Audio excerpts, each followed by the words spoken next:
Paulo Júlio Vieira. 2h36. Revista CBN. Comportamento.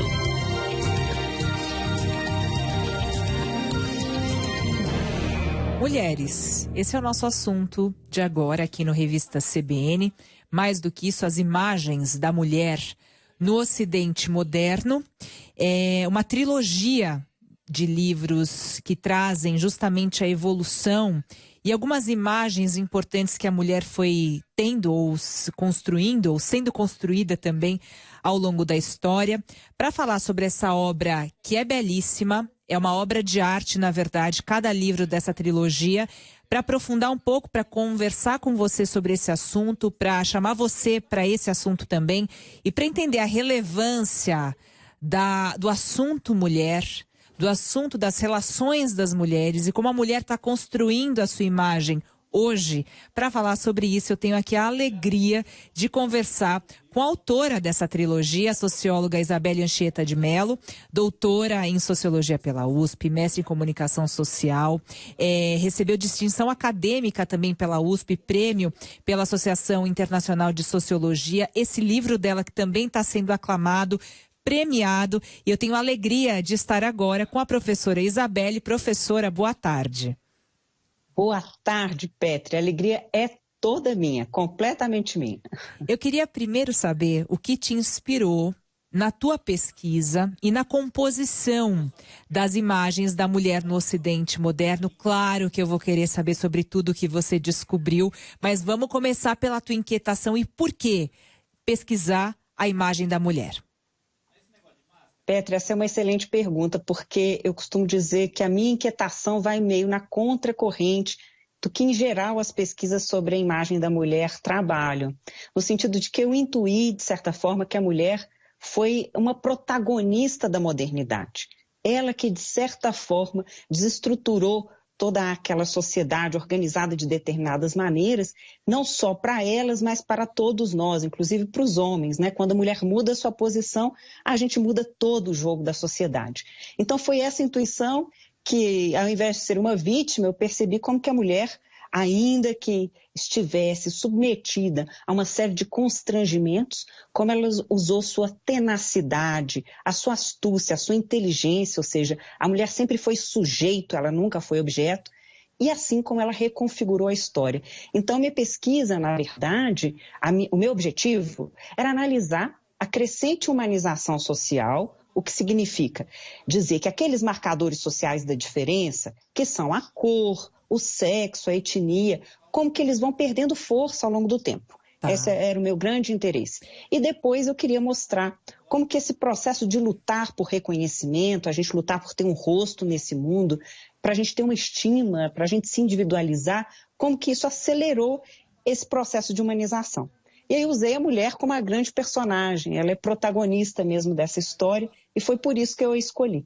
Essa história é maravilhosa. Eu quero contar para o ouvinte que a trilogia, eu quero entrar um pouquinho nela, né, em cada livro, mas a trilogia é Das Bruxas e Tupinambás Canibais, o segundo volume Maria e Maria Madalena, claro que a gente vai entrar em questões religiosas aí, e o terceiro volume Stars de Hollywood, as estrelas de Hollywood. E eu fiquei pensando, professora Isabelle, que o seu quarto livro vai ser A Mulher Política, né? Certamente é uma inspiração para o quarto volume. Mas vamos começar com a história das bruxas e Tupinambás Canibais. Por que começar por aí?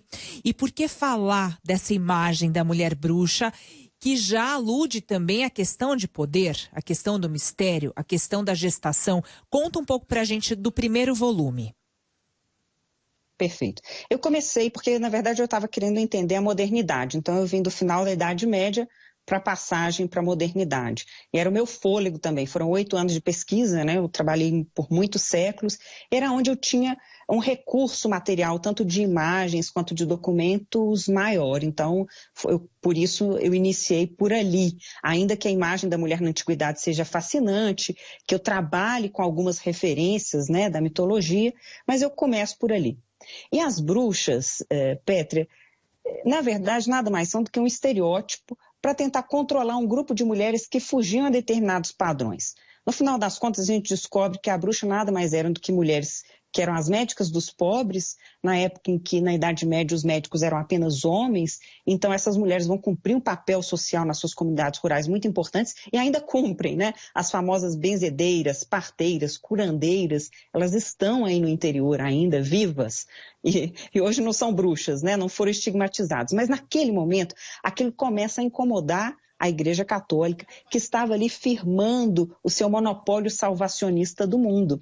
Então, nada mais é a construção da bruxa. É interessante observar a seriação e como a gente tem imagens das curandeiras, como que elas vão sendo aproximadas ao diabo, ou seja, vai havendo uma crescente intolerância e diabolização dessas mulheres, que também, além de médica dos pobres, eram mulheres que tentavam fazer alguma mediação com o divino, eram as sacerdotisas, que faziam rituais, ou também eram mulheres de sexualidade livre, não sem razão as mulheres que iam para a fogueira ou eram solteiras ou viúvas, né? Então é interessante observar que são mulheres que estão tentando utilizar suas opções vitais, né? Eu costumo dizer que são as opções vitais, a opção religiosa, a opção da sexualidade e a profissional.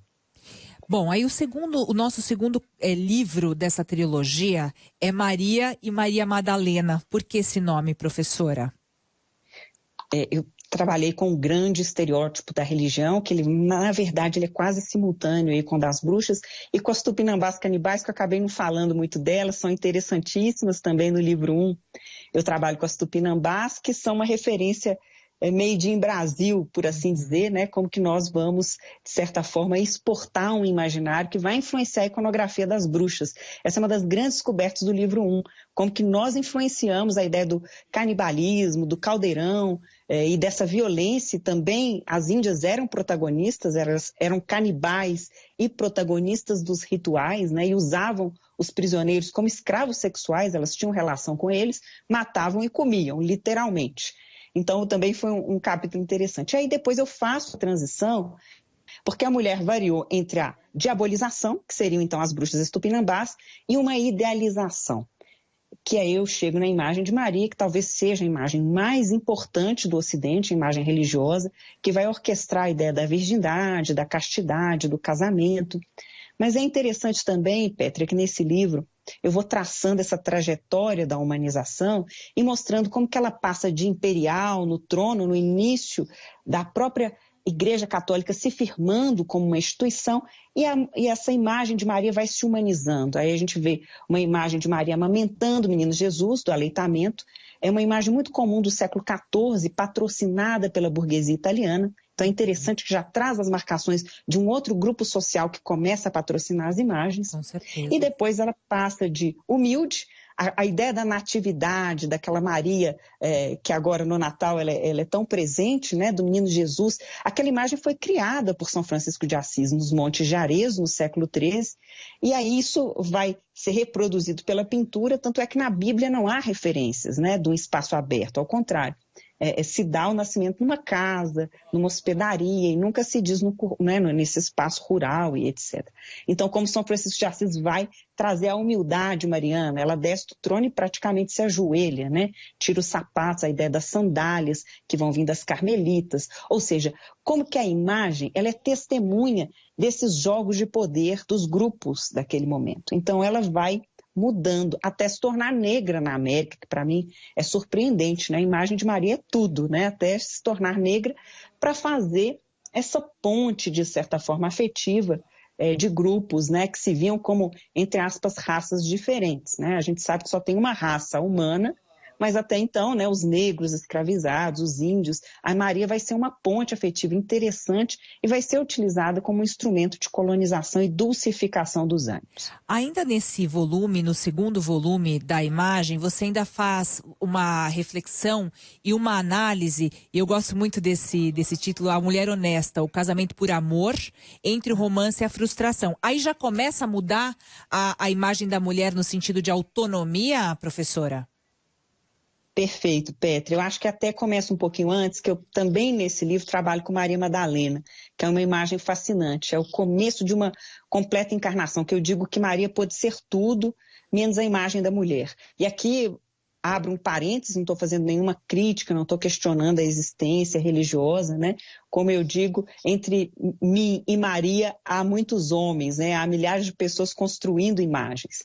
Então, é interessante observar que a imagem de Maria tem um limite, né? Principalmente porque ela traz um ideal de virgindade, um ideal de castidade impossível até para as mulheres casadas.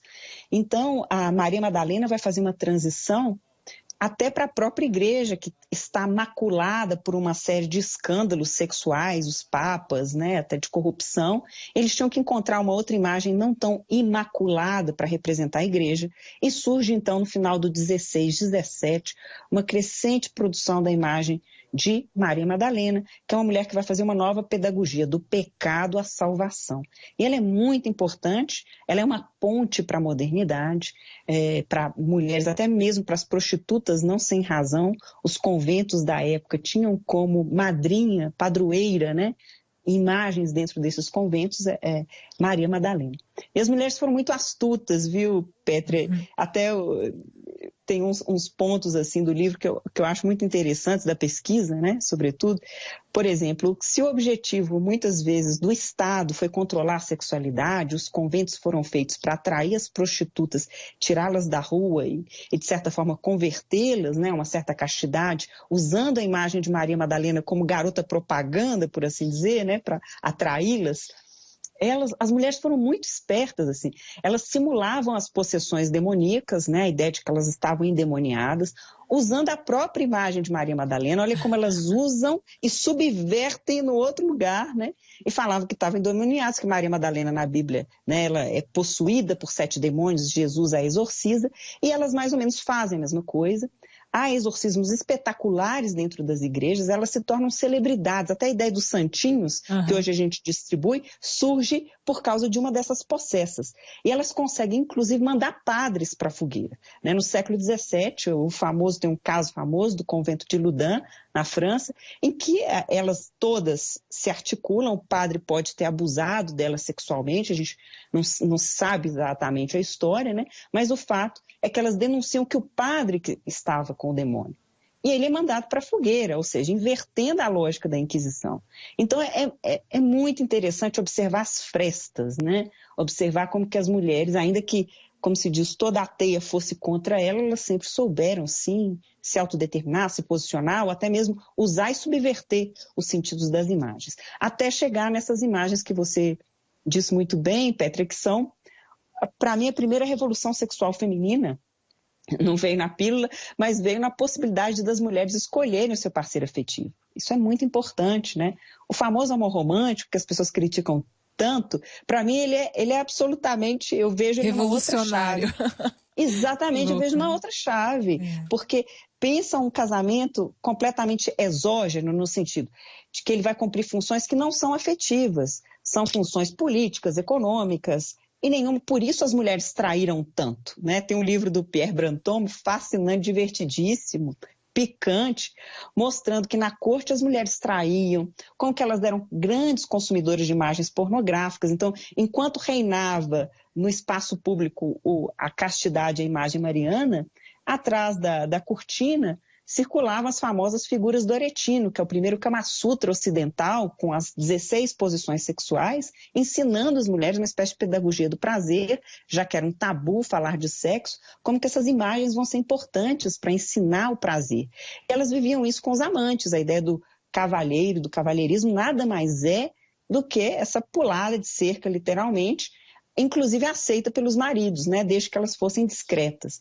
Então, para mim, a grande revolução sim, que ela nasce um pouco aí nas revoluções mesmo da modernidade, né, no finalzinho do 18, 19, que a gente tem a chegada do casamento por amor, e essa mulher honesta vai ganhar, como se diz, a porta de entrada, mas não tem a porta de saída. O divórcio não é aceito, né? Isso só vai acontecer depois com as stars de Hollywood, em que eu vou mostrar como que elas vão ter um papel importante, subversivo, transgressivo também, para legitimar e naturalizar o divórcio, né? Porque vira aquele inferno dentro de casa. O próprio romance Madame Bovary, de Gustave Flaubert, é um lindo exemplo dessa mulher, que pôde escolher o marido, viver aquela paixão, mas quando a paixão acaba, o casamento vira uma prisão. Com certeza. Então, agora, essa professora, isso que você toca aqui nesse, que é o último livro da trilogia da imagem, é tão... essa convivência com o paradoxo, ela é muito importante para a gente entender toda essa construção, né? Porque você fala para mim dessa mulher forte, que então nasce a imagem dessa mulher que essa imagem que é disseminada principalmente com o cinema, né? E com essa nossa cultura que vem até hoje, claro, mas ao mesmo tempo também é uma imagem que é algo que a gente vem discutindo muito hoje e que está tendo uma desconstrução muito forte hoje, que também foi um olhar por meio do homem, né? Por meio do olhar masculino que acontece essa imagem da mulher. Tem esse paradoxo, esse jogo da abertura, mas também do outro olhar construindo, ainda impondo modelos. Como é que você analisa essa construção, a desconstrução e o paradoxo? Temos avanços nisso?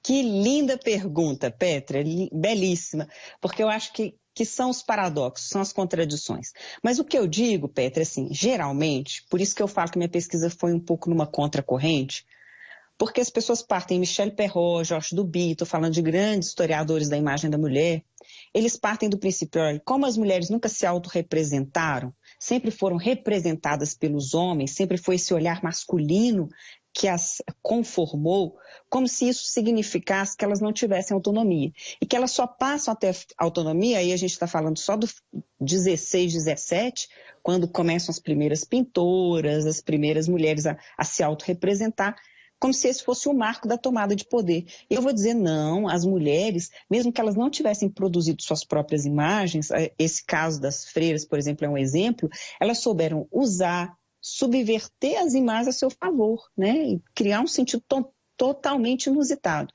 E é importante dizer que os homens não só representaram a mulher ideal, eles representaram também o temor e o fascínio que eles tinham por essas mulheres. Por exemplo, as bruxas mesmo, você vê claramente nas imagens que esse paradoxo está nas imagens. Essa contradição está lá marcada.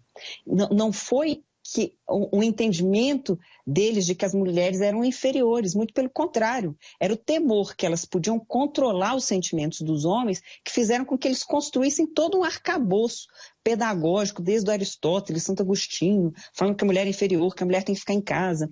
Até na Revolução Francesa mesmo, que talvez aí você já está intuindo o meu novo livro, Petra, que eu vou... Tem que vir aqui em primeira mão, hein, professora, para a gente destrinchar. Super curiosa. Com certeza. E eu estou trabalhando lá com as revolucionárias, né, que aí vai ser o início das mulheres na política, e é muito interessante que há toda uma pedagogia dos próprios revolucionários que supostamente vêm com a Declaração Universal dos Direitos dos Homens, mas era dos homens mesmo, não dos homens no sentido universal, né, incluindo todas as pessoas. E excluíam as mulheres, ou seja, o dever cívico delas era em cuidar dos filhos, fazer a comida. Então, tem toda uma pedagogia, e as mulheres já começam a levantar a voz ali. A gente tem uma Mary Wollstonecraft, né? A própria Olympia de Gaulle, ou seja, são mulheres que já vão começar a reivindicar os seus direitos, né? E como que isso vai nessa contracorrente. Ou seja, então é uma disputa mesmo, muito difícil, e não foi porque a mulher foi submissa, muito pelo contrário. Ela sempre, até mesmo as stars de Hollywood, Petra, por exemplo, eu gosto muito de um caso emblemático da Greta Garbo, em que ela ganha tanto poder dentro da indústria cinematográfica, não só a Greta Garbo, a Bette Davis, a Marlene Dietrich, todas, né? Eu analisei 19 ainda no livro, e elas têm poder de escolher quem vai ser que roteiro que elas vão gravar, quem vai ser o diretor e quem vai ser o galã.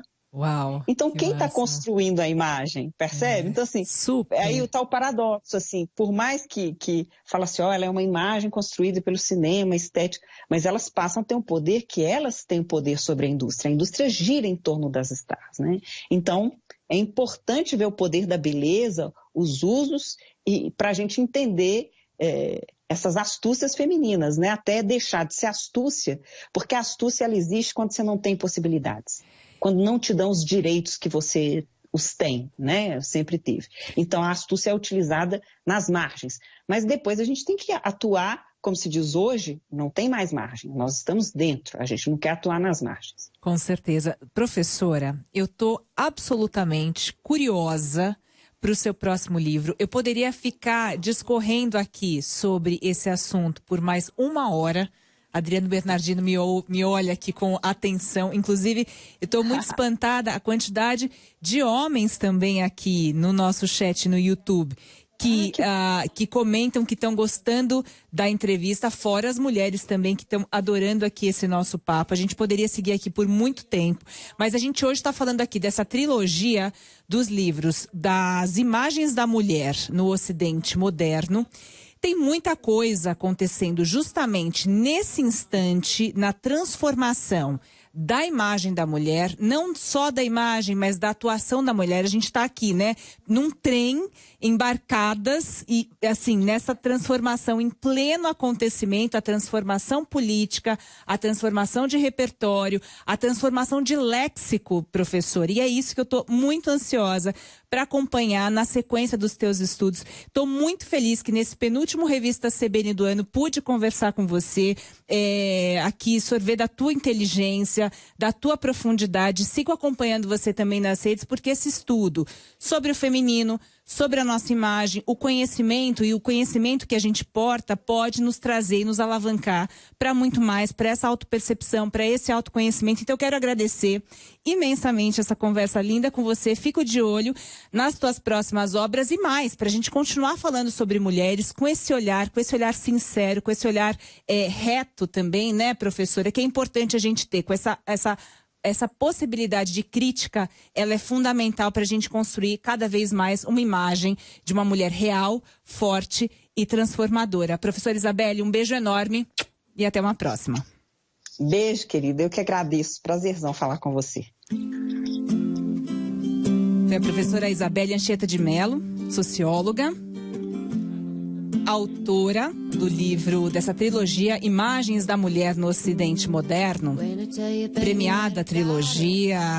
Eu recomendo para vocês, inclusive nesse fim de ano, lerem aí essa dica do Revista CBN de hoje.